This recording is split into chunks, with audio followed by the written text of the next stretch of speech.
भगवान की जय। पुलिस धर्मनाथ भगवान की जय। पुलिस नागर स्वामी भगवान की जय। पुलिस अनंत दास श्री गौतम स्वामी महाराज की जय। पुलिस सरस्वती माता की जय।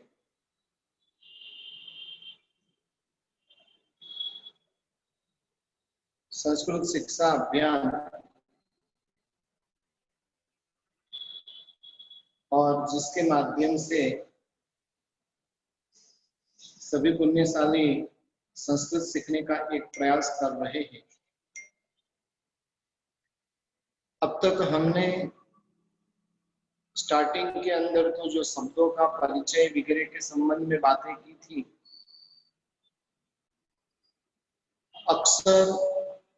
अक्षरों को किस किस प्रकार की संज्ञाएं दी जाती है और उसके संबंध में हमने बातें की थी।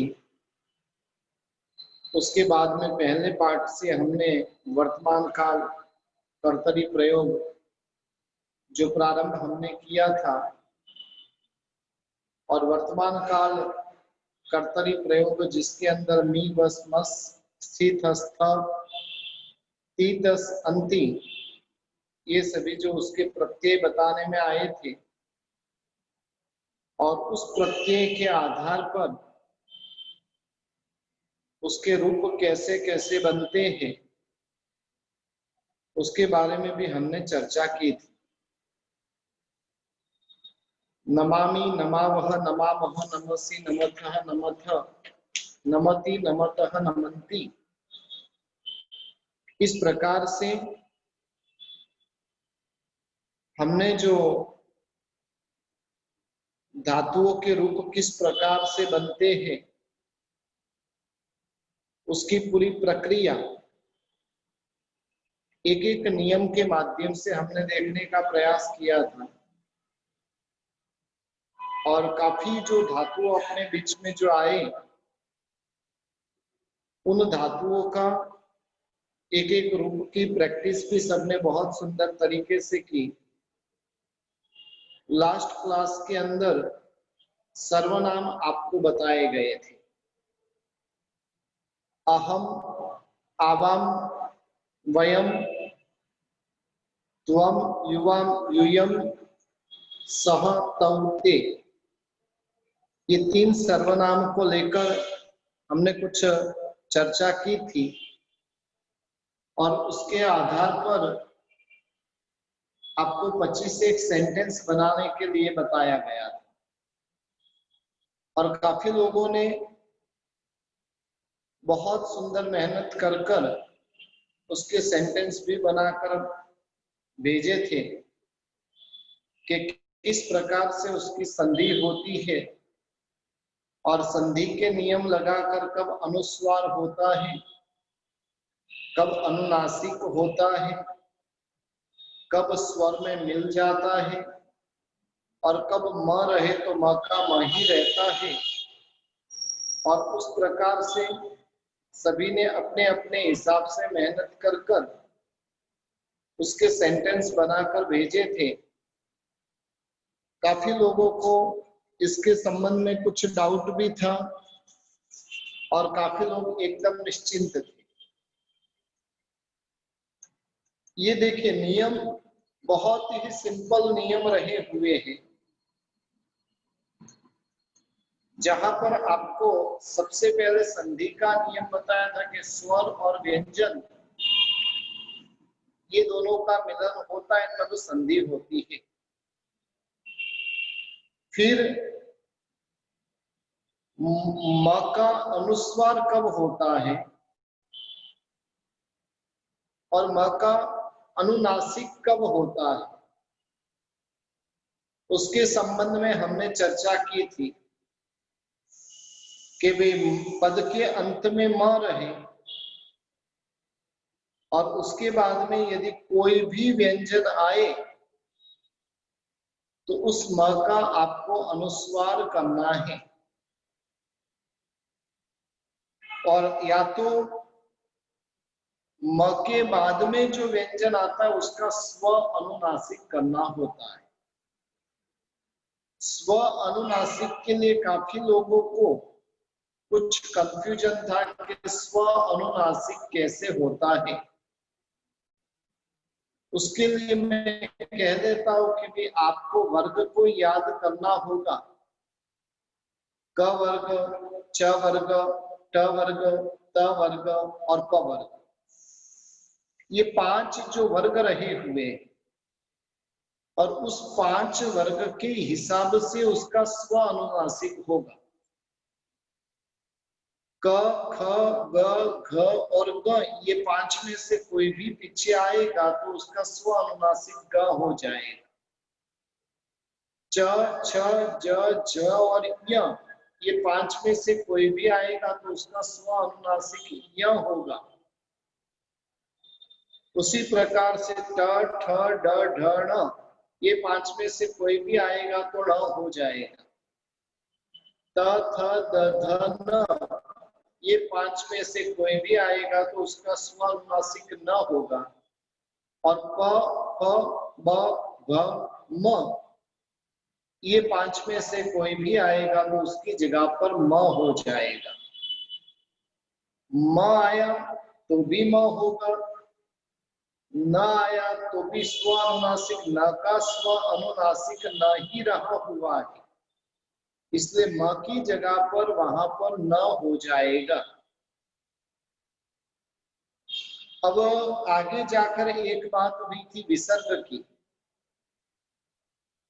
इसके लिए एग्जाम्पल आपको लास्ट क्लास में सब एग्जाम्पल बता दिए थे, 5 वर्ग के,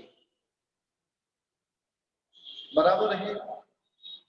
और उसके बाद में जो लास्ट नियम हमने लगाया था कि भाई सस के बाद में विराम रहे तो स का पाठ 3 नियम, 1 से र हो जाएगा और र का विसर्ग हो जाएगा। पहले नंबर में उसका विसर्ग होता है यदि पीछे कुछ नहीं है तो। यदि उसके बाद में व्यंजन आता है सस के बाद में तो उसका लोप हो जाता है। अब कई लोगों ने फिर प्रश्न पूछे थे, ठीक है भाई व्यंजन आया तो लोप हो जाएगा, विराम आएगा तो विसर्ग हो जाएगा, लेकिन जब स्वर आया तो क्या होगा? और उसके लिए जब तक आपको कोई नियम नहीं आया है तब तक फिलहाल के लिए आपको विसर्ग बना देना है। हालांकि उसके लिए होता क्या है वो एक बार मैं बता देता हूं, लेकिन उसका नियम जो है आपको 70वें पाठ के अंदर आएगा।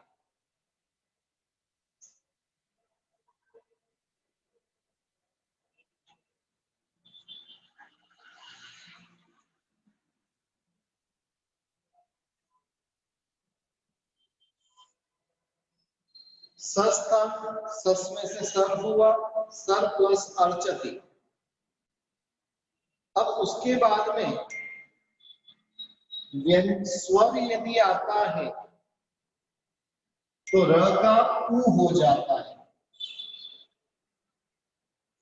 स उ हो जाएगा। स उ होने के बाद में इसका ओ हो जाएगा, इसलिए सो हो जाएगा। बाद में पीछे जो आ रहा हुआ उसका लोप हो जाएगा, उसकी जगह पर इस प्रकार से ड लिखा जाएगा और फिर चल, सो चती, इस प्रकार से रूप होगा। इसके अभी डिप में आप अभी मत जाइएगा कि ये हुआ कौन से नियम से, कैसे हुआ। उसके लिए आपको 70वें पाठ में बताया जाएगा, इसलिए या तो सिंपल से आप ऐसे कर दो, नहीं तो आप विसर्ग कर देना। अभी फिलहाल के लिए आप विसर्ग कर देना। अब उसका जब नियम आएगा वो नियम लगाकर फिर उसके बाद में आपको जब वो नियम बताया जाएगा उसके हिसाब से आपको क्या करना है, इस प्रकार से उसका रूप बनेगा। चलिए अभी हम आगे बढ़ते हैं। सबसे पहले संस्कृत में अनुवाद करना था। मैं नमस्कार करता हूं, उसके लिए अहम नमामि। जब अनुस्वार होगा तब अहम नमामि, उसको संधि करनी होगी तो अहन नमामि, म का न हो जाएगा। बराबर, अहम नमामि, दूसरे नंबर पे होगा अहन नमामि।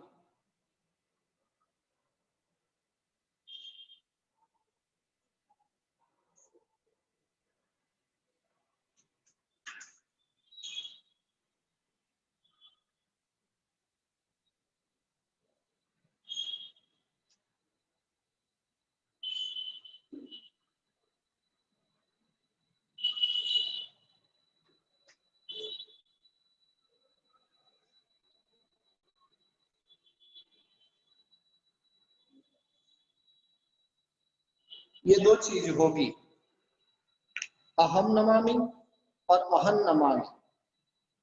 हम बोलते हैं, बोलने के लिए आपको कौन सा धातु आया है? फटाफट टाइप टाइप कीजिए। वयम, वदा, वदामि, वदावह, वदामह। वदावह नहीं होगा, वयम वदामह, वयम वदामह। अब देखिए उसके लिए भी दो सेंटेंस होंगे।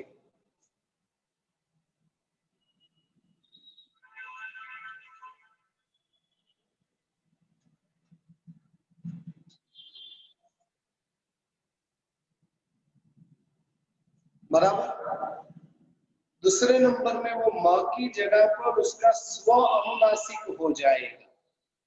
यानी व का स्व अनुनासिक क्या रहा हुआ आपको बताया था, य का स्व अनुनासिक बताया था, ल का स्व अनुनासिक बताया था, व का स्व अनुनासिक बताया था। फटाफट लिखिए क्या होगा व का स्व अनुनासिक।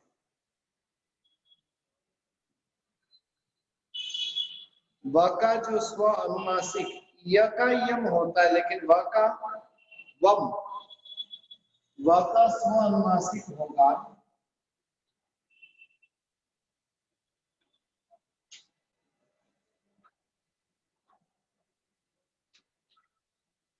इस प्रकार से उसका स्व अनुनासिक हो जाए। वयम वदावह। उसके बाद में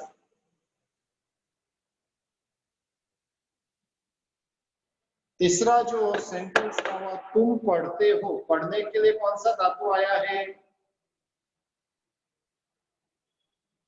तुम पढ़ते हो। हाँ, बण धातु आया है, पठ धातु आया। चलिए पठ धातु के हिसाब से क्या होगा सेंटेंस? सेंटेंस क्या होगा?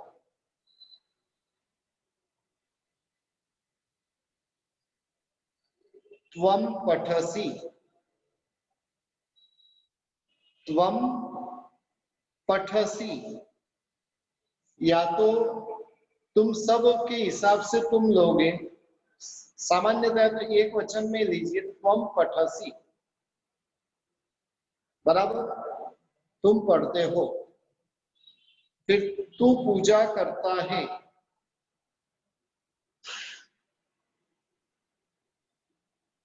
एक्चुअल में तो तुम पढ़ते हो वो बहुवचन में लीजिएगा, या तो तुम सब या तो तुम, वो आप एक बार फिक्स कर दीजिए।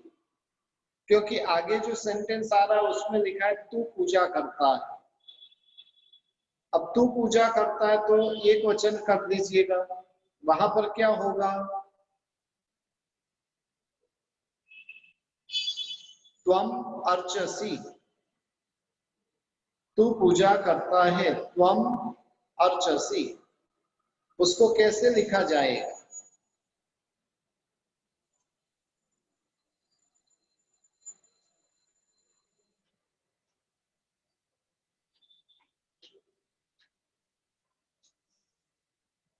तू पूजा करता है, म के अंदर अ मिल गया, त्वमर्चसि, त्वमर्चसि, इस प्रकार से उसका रूप होगा। तुम दोनों जीते हो, जीने के लिए कौन सा धातु आया है? जीतने के लिए जीव। हाँ बोलिए, सेंटेंस बना के भेजिए। तुम दोनों जीते हो,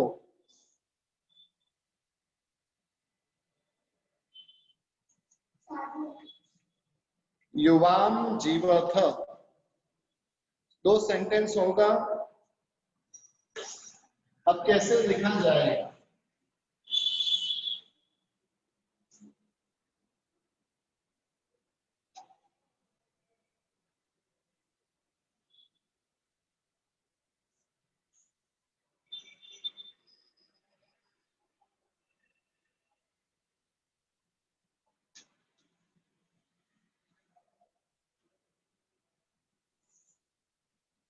युवाम जीवथ,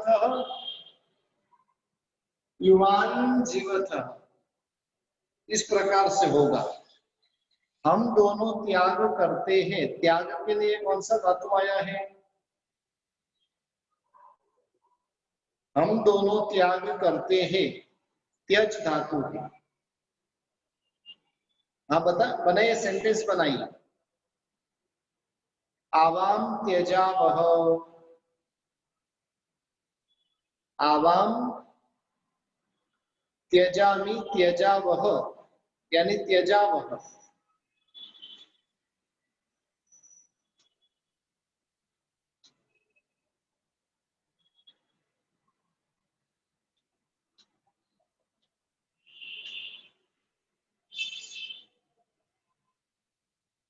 जब स्वानुनासिक होगा तो उस समय के अंदर आवाम त्यजावह,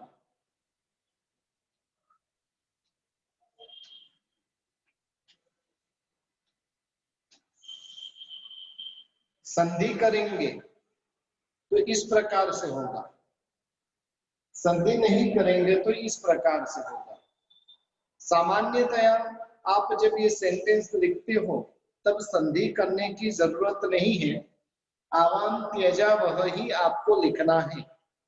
कोई आपको पूछे कि इसकी संधि क्या होती है, तो त का जो अनुनासिक है वो न है, और उस हिसाब से म का न हो जाएगा। अब संस्कृत का हिंदी में अनुवाद हमें करना है। सनमति, सनमति क्या होगा?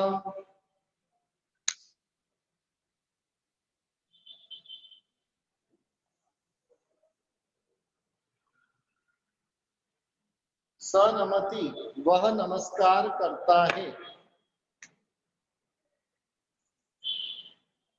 गुजराती के अंदर देखने जाएंगे तो ते नमस्कार करे छे, ते नमे छे, उस प्रकार से सनमति। ते रक्षन्ति, ते रक्षन्ति, वह रक्षा करता है, या तो वह सब रक्षा करते हैं। तौ पठतः, तौ पठतः,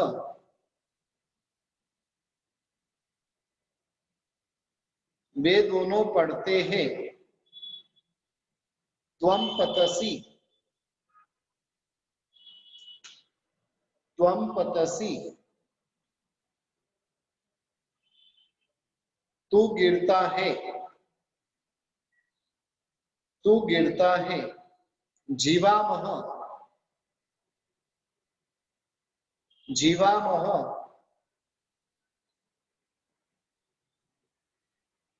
हम जीते हैं। और अहं चलामी, अहं चलामी, हम जीते, हम चलते नहीं, मैं चलता हूं। बराबर। तो इस प्रकार से संस्कृत का हिंदी और हिंदी का संस्कृत करके हमने देखा। यहां तक किसी को कुछ डाउट रहे तो आप पूछ सकते हो, किसी को डाउट है नहीं रहे तो फिर हम आगे बढ़ते हैं।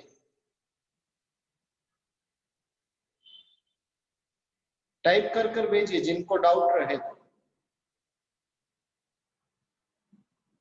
व का स्व अनुनासिक, जब स्व संज्ञा आपको दी थी ना, उस समय में आपको बताया था कि व का स्व अनुनासिक क्या रहा हुआ है। पेज नंबर मेरे ख्याल से 6 के 7 कुछ रहेगा।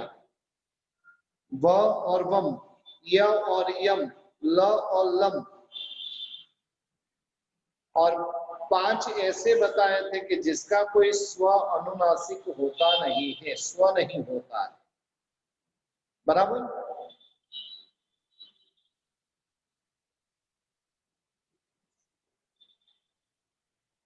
एम का अनुनासिक क्या है? तो म ही है। मैंने अभी स्टार्टिंग में ही बता दिया। प, फ, ब, भ और म, उसमें म जो है वो उसका स्व अनुनासिक रहा हुआ है। चलिए, अब जिनको प्रश्न होगा तो बाद में हम पूछ लेंगे। अब आगे बढ़ते हैं। पाठ 7, पहला गण ही चल रहा है। कौन सा काल चल रहा है? काल कौन सा है?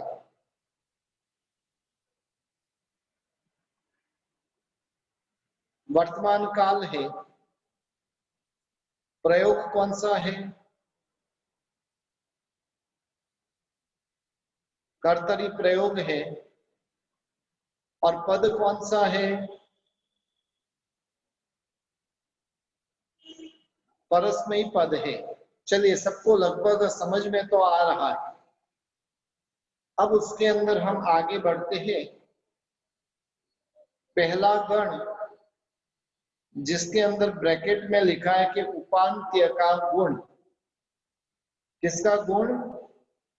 उपांत्य का गुण। अब गुण क्या होता है वो यहां पर बता रहे हैं। तो कि विकर्ण प्रत्यय अ के पहले गण के जो धातु है,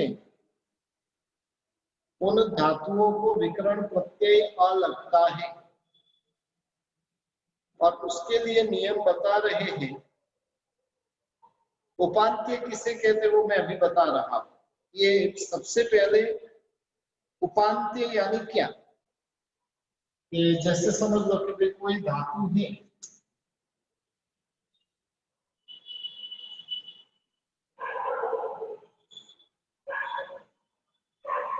जिम धातु है।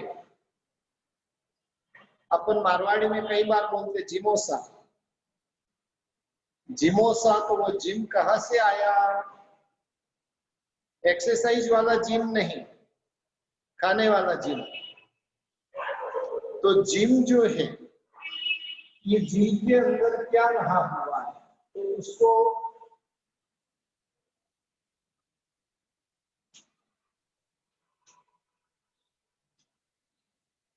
बराबर ज प्लस ई प्लस म, ज प्लस ई प्लस म, ये तीनों मिलकर जिम बना। जी जो बना, ज और ई मिलकर बना, और म जिम। अब देखिए, उपांत्य और अंत्य दोनों बता देता हूं। अंत्य यानी लास्ट में रहा हुआ, ये जो है इसको अंत्य कहेंगे।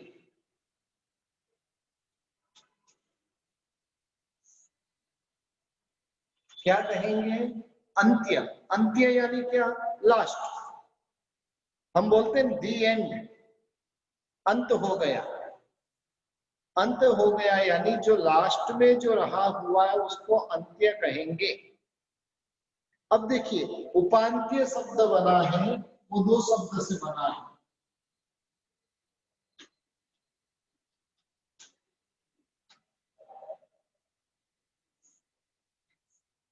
उप और अंत्य। उप के अंदर अ था और इधर अ था, ये दोनों मिलकर आ बन गया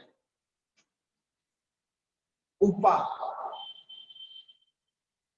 उप का अर्थ होता है समीप में, बाजू में।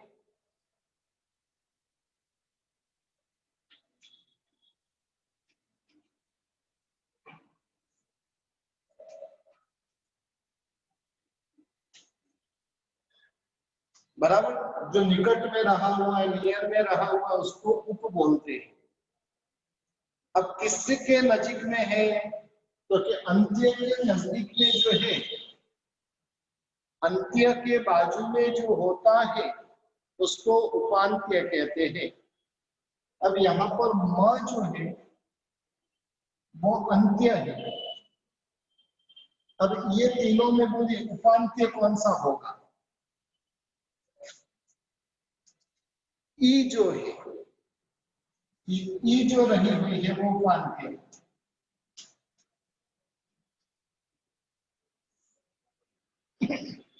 समझ में आया उपांत्य अंत्य?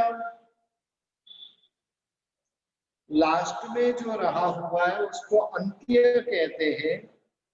उसके बिल्कुल बगल वाला, पहले वाला जो होता है उसको क्या कहते हैं? उपांत्य कहते हैं। उपांत्य और अंत्य सबको समझ में आ गया? काफी शब्द देखिए, आप संस्कृत सीखोगे ना, बहुत कुछ आपको नया सीखने को मिलेगा। जिंदगी में कभी जो सुना नहीं होगा वैसा भी आपको सुनने को यहाँ पर मिलेगा। लगभग मेरे ख्याल से सबको समझ में आ गया उपांत्य क्या है और अंत्य क्या है। हाँ, सेकंड लास्ट जो है उसको उपांत्य कहेंगे और लास्ट है उसे अंत्य कहेंगे।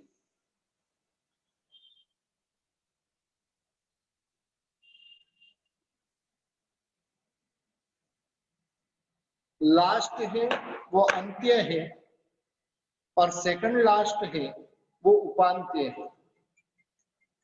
अब उसके लिए क्या नियम क्या बता रहे वो देखिए। विकर्ण प्रत्यय अ के पहले धातु के उपांत्य ह्रस्व नामी स्वर का गुण होता है। गुण यानी क्या, तो कि जो रहा हुआ था उसमें कुछ विशेष होना, उसको गुण कहते हैं। मैं सिंपल व्यक्ति था, लेकिन सिंपल व्यक्ति के पास में क्षमा नाम का गुण आ गया, इसलिए उसमें क्या हुआ, कुछ बढ़ोतरी हुई। जो था उससे कुछ विशेष हुआ, उसको क्या कहेंगे? गुण कहेंगे। आपको दो चीज आएगी, एक गुण आएगा और एक वृद्धि आएगी। सामान्य से जो बढ़ेगा उसको गुण कहेंगे और ज्यादा बढ़ेगा उसको क्या कहेंगे? वृद्धि कहेंगे। अभी आपको गुण शब्द की ही चर्चा करनी, वृद्धि जब आएगा तब उसका देखा जाएगा। तो उपांत्य और अंत्य। अब हम जिन धातु की बात कर रहे हैं, जो भी यानी इस प्रकार के धातु आपको आएंगे उन सब धातु की बात होगी यहाँ। जैसे इसी पाठ के अंदर आपको बहुत सारे ऐसे जो धातु आएंगे, जैसे जिम है, ब्रुस है, सुच है, स्मृ है, वगैरह जो धातु है, तो वहां पर उपांत्य अंत्य हमको ढूंढना पड़ेगा।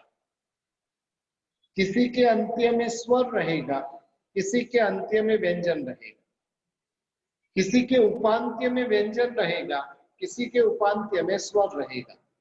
जहां पर उपांत्य में स्वर रहेगा उधर गुण होगा, लेकिन कौन सा स्वर होना, तो उसके लिए नियम बता रहे हैं। हम जिन धातु को लेकर बात करते हैं। अब वापिस पिछले भाव में आ जाओ। क्रियावाचक शब्द को धातु कहते हैं। फर्स्ट नियम, वर्तमान काल को बताने के लिए परस्मैपदी धातु को परस्मै पद प्रत्यय लगते हैं। वगैरह प्रत्यय लगने पर धातु को अविकरण प्रत्यय लगते हैं।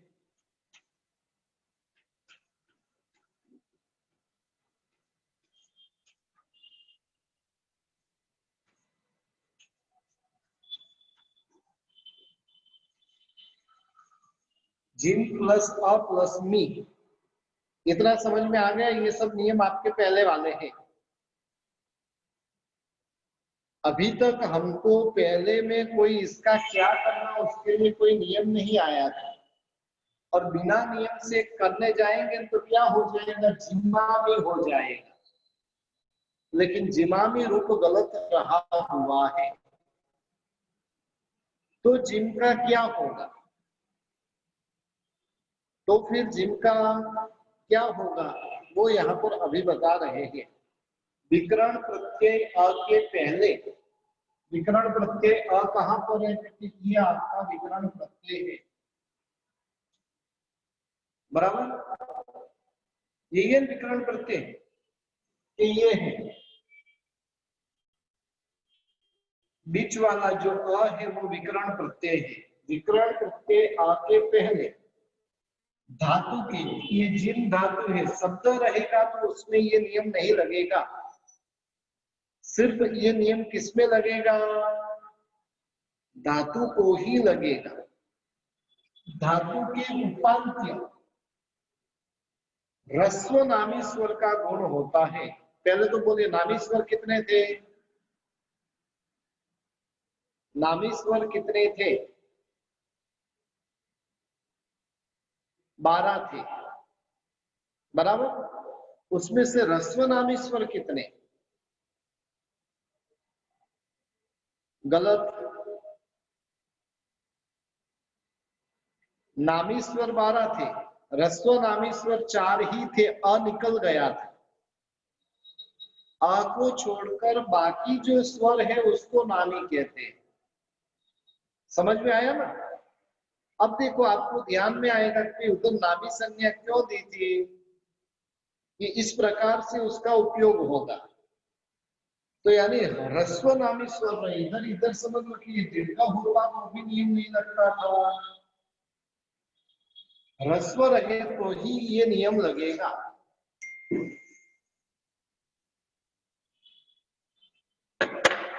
अब उसके लिए क्या हो गया?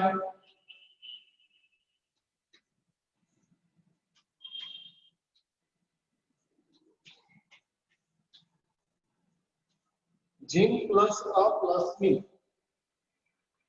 ये आपने 4 नियम लगाकर इतना कार्य किया। अब विकरण प्रत्यय आ है, उपांत्य में क्या रहा हुआ है? ई रहा हुआ है। ई वापिस ह्रस्व है। ह्रस्व स्वर होने के बाद में वो नामी स्वर है, तो नामी स्वर का गुण होता है, बराबर। अब किसका क्या गुण होता है? तो कि वो दूसरा नियम बता रहा है। विकरण प्रत्यय अ, ये विकरण प्रत्यय अ है, उसके पूर्व में धातु के ह्रस्व नामी स्वर का, ह्रस्व नामी स्वर यानी ज प्लस ई प्लस म प्लस अ और प्लस मी, बराबर। ये विकरण प्रत्यय है। धातु का अंत्य इसमें क्या है? लिखकर भेजिए, म है। और उपांत्य क्या है? ई है। तो इधर ये नियम लागू अपना पड़ता है कि विकरण प्रत्यय आके पूर्व में धातु के उपांत्य ह्रस्व नामी स्वर है, स्वर तो है, वापिस ह्रस्व नामी स्वर है, तो क्या होगा? उसका गुण होगा। अब किसका क्या गुण होता है वो यहाँ पर बता रहे हैं। दूसरा नियम देखिए, रु वर्ण का गुण और ई वर्ण का गुण ए और उ वर्ण का गुण ओ होता है। सिंपल से आपको बता देता हूं।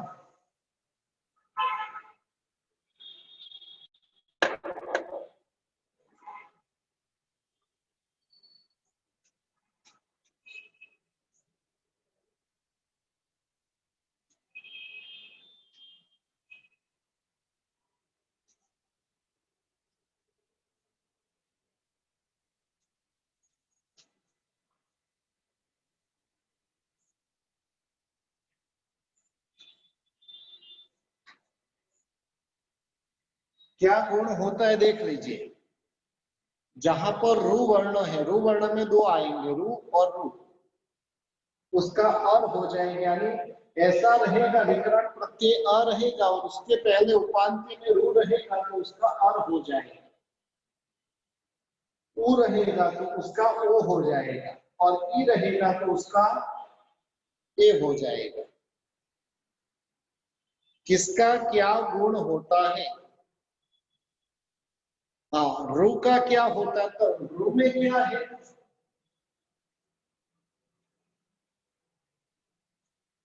ल प्लस रू रहा हुआ है तो उसका क्या हो जाएगा? रू का आपको बता दिया कि अर होगा,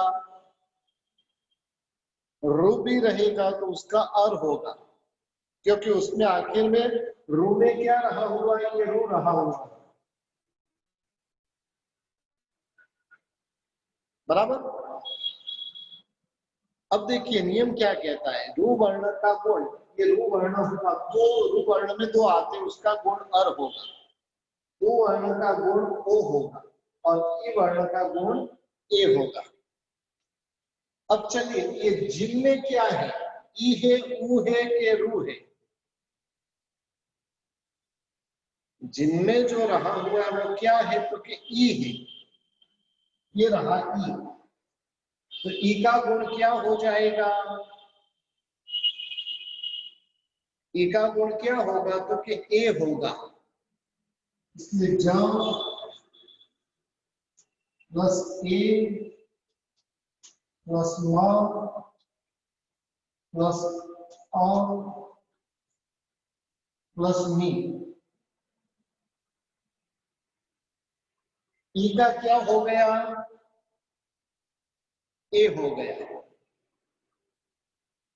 ई का ए हो गया। ज प्लस ए प्लस म प्लस अ प्लस मी, यानी जिन का जैम हो गया। कैसे हुआ? तो ये सारी प्रक्रिया करके बताए, उसके लिए दो नियम लगा। विकरण प्रत्यय अ के पूर्व में धातु के उपांत्य ह्रस्व नामी स्वर का गुण होता है, ये नियम पहला लगाया। फिर दूसरा नियम लगाया, रू वर्ण का गुण और ई वर्ण का गुण ए, ऊ वर्ण का गुण ओ होता है। तो यहाँ पर ई वर्ण रहा हुआ था, इसलिए उसका क्या हो गया? ए हो गया। अब अपना नियम दिमाग लगाइए कि यहाँ पर आगे क्या नियम लगेगा। सिंपल से अभी देखने जाए तो इतना हुआ अपना,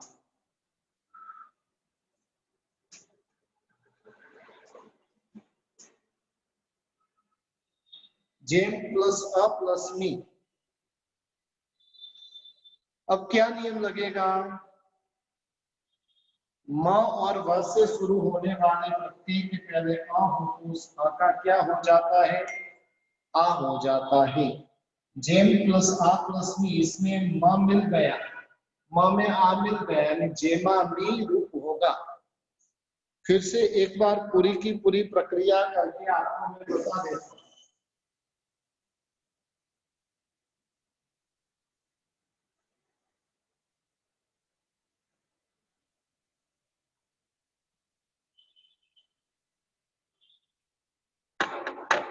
चलिए फर्स्ट नियम देखिए, अब शॉर्ट में मैं लिखता हूं, क्रियावाचक शब्द को धातु कहते हैं। सेकंड नियम वर्तमान काल को। थर्ड नियम परस्मैपदी धातु को परस्मैपद प्रत्यय लगते हैं। फोर्थ नियम विग्रह विभक्ति के प्रत्यय लगने पर अविकरण प्रत्यय लगता है, बराबर। यानी इतनी प्रक्रिया होगी।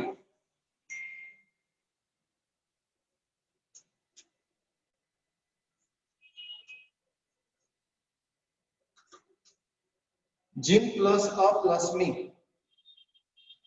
अब कौन से पार्ट का कौन सा नियम लगेगा? आगे बोलिए, अभी आगे आपको बोलना है, खाली पार्ट और उसका नियम नंबर बोलिए। 7 पार्ट, कौन सा नियम? फर्स्ट नियम लगेगा।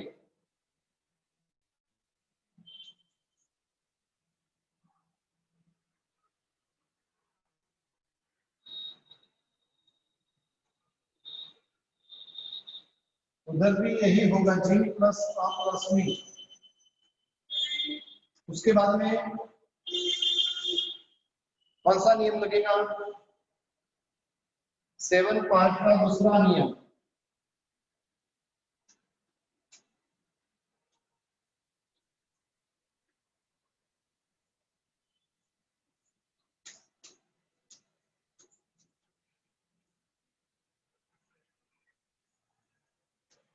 उसके बाद कौन सा नियम लगेगा?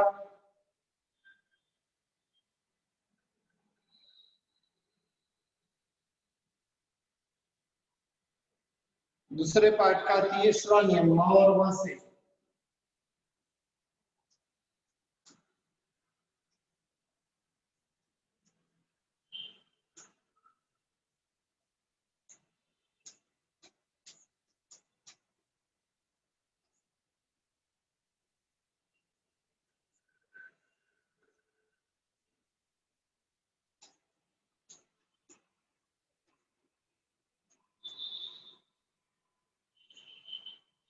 जेमा में सेंटेंस आपको बन जाएगा। यानी आज आपने ये 2 नियम एक्स्ट्रा लगाए, छठा और सातवां। छठा और सातवां नियम एक्स्ट्रा लगा, बाकी तो जो रेगुलर आपको लगता था वही नियम लगकर ये जेमा में बना। अब जेमा में एक बन गया तो बाकी सब बनने में आपको कोई दिक्कत नहीं है। जेमा में, जेमा वह, जेमा वह, जेमसी, जेमथ, जेमथ, जेमती, जेमत, जेमंती, सारी की सारी प्रक्रिया यही रहेगी। इसी प्रकार की प्रक्रिया से वो सारे के सारे रूप होंगे।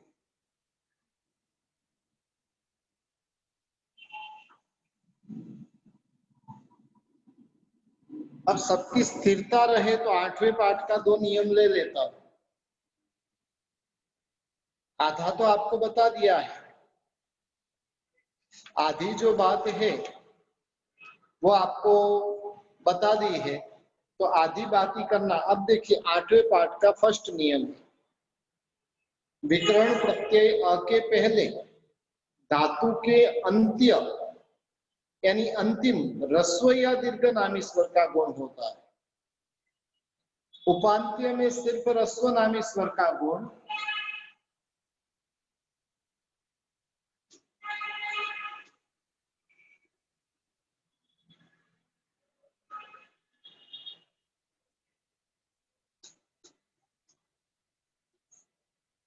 और जब अंत्य रहेगा उस समय के अंदर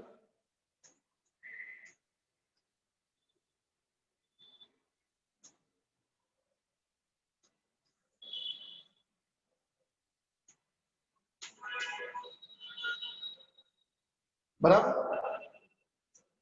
उपांत्य में जब था तो ह्रस्व नामी स्वर का ही गुण होगा, दीर्घ नामी स्वर आएगा तो उसका कुछ गुण होगा नहीं। लेकिन अंत्य के अंदर किसका गुण होगा? तो क्या ह्रस्व और दीर्घ दोनों नामी स्वर का गुण होगा। उसके लिए आपको जो नियम बताया जा रहा है, यहाँ पर आपको जिम धातु का रूप आता है, जी धातु। अब देखिए 1 से 5 नियम तक तो आपको नियम लगा ही देना है। जी प्लस अ प्लस अंतिम, बराबर। यहाँ पर क्रियावाचक शब्द, वर्तमान काल, परस्मैपदी, दीर्घ प्रत्यय लगने पर अविकरण प्रत्यय लगता है। इतने 4 नियम आपको लग गए। अब जी जो बना हुआ है वो कैसे है? ज और ई मिलकर जी बना है। इस पाठ के अंत में आप देखेंगे तो आपको सब धातु दिए हुए, तो ज प्लस ई मिलकर जी बना है, जी प्लस अ प्लस अंतिम। अब जी के अंदर ई जो है वो उपांत्य है कि अंत्य है? अंत्य है। तो अंत्य है इसलिए अंत्य नामी स्वर का गुण होगा। उसके बाद में फिर आप नियम लगाए कि रू वर्ण का गुण और ई वर्ण का गुण ए, तो ई का ए हो जाएगा जे प्लस अ प्लस अंति।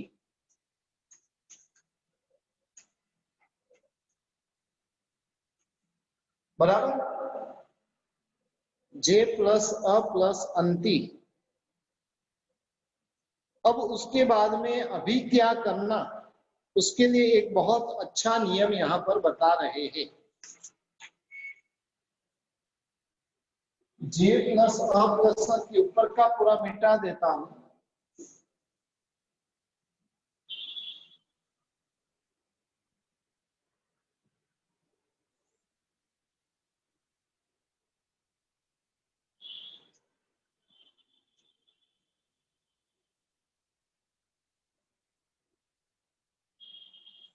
ये 9 में से आप कोई भी लेकर कर सकते हो प्रक्रिया, लेकिन जहां पर कुछ विशेष नियम लगते हैं तो वो नियम लगाने के लिए मैं ये ले रहा हूं।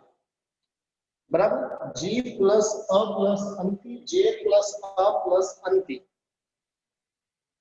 अब देखिए दूसरा नियम है 8वें पाठ का, ए आई ओ औ। उसके बाद में कोई भी स्वर आए, 4 बात बताए।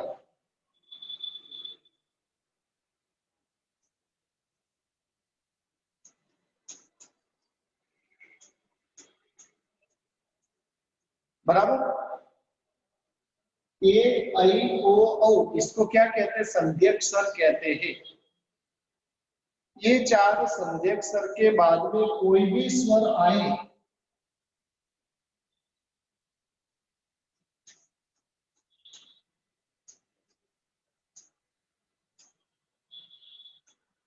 बराबर, ए के साथ में 14 स्वर कोई भी आएगा, उसके बाद में कोई भी स्वर आएगा।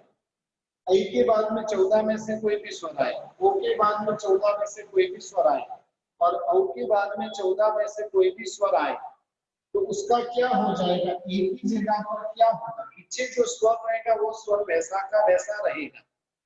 इसका क्या हो जाएगा, क्योंकि एक का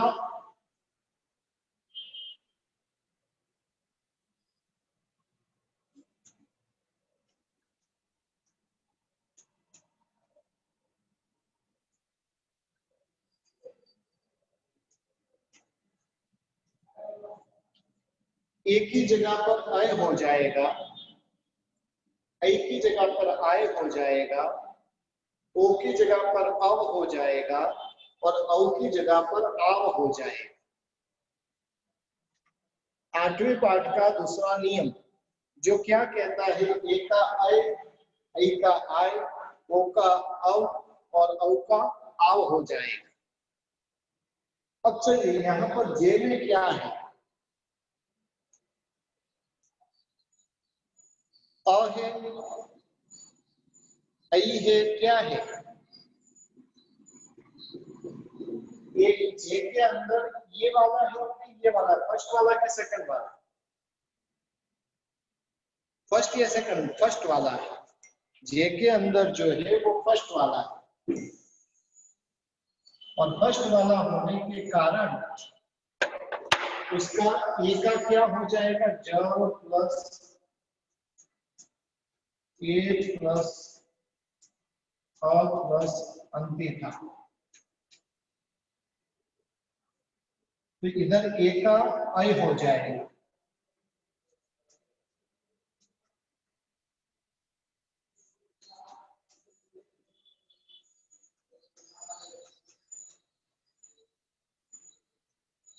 ज प्लस आय प्लस अ प्लस अंति। ज और अ दोनों मिलकर ज बन गया, य और अ मिलकर य बन गया, अ प्लस अंति। जय प्लस अ प्लस अंति। अब कौन सा नियम लगेगा, इतना आपके पास में रेडी है, अब कौन सा नियम लगेगा।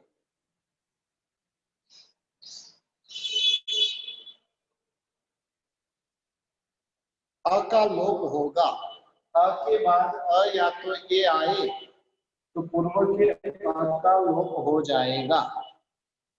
अब क्या हुआ, जय प्लस अंति या के अंदर अ मिल जाएगा।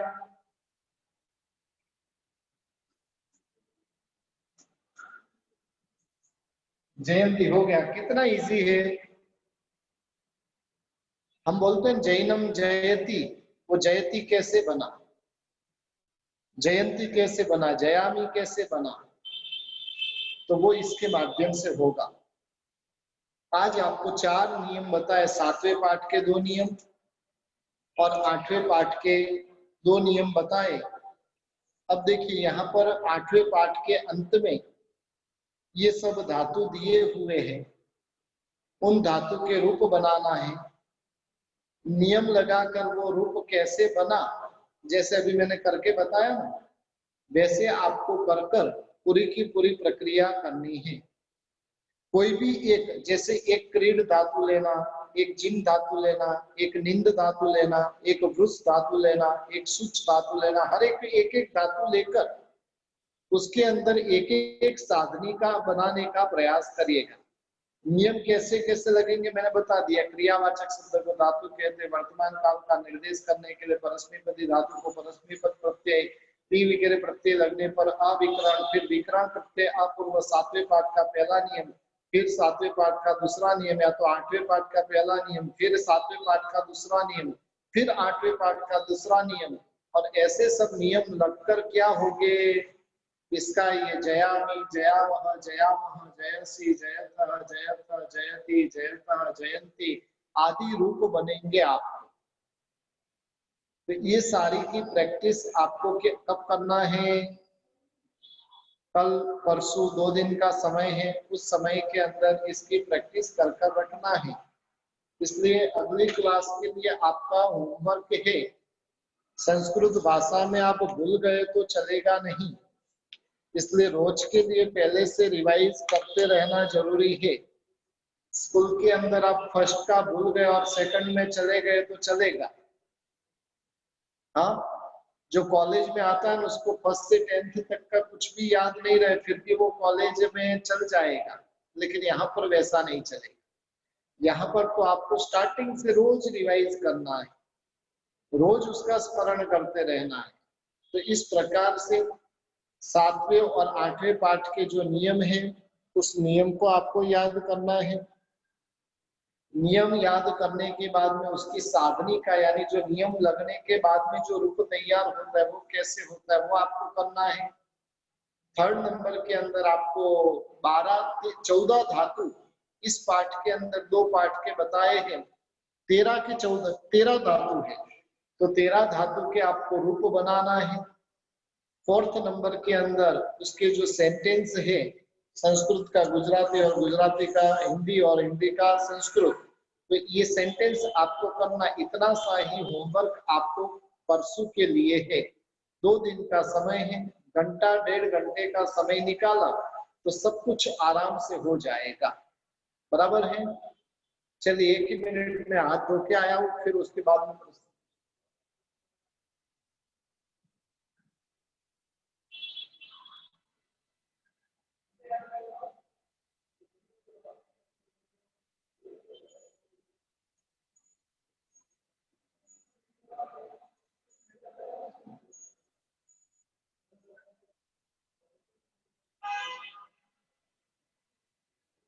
चलिए जिनको भी प्रश्न पूछना है 2-1 मिनट का अपने पास में समय है तो उसके अंदर प्रश्न मंच में प्रवेश कर लेते हैं।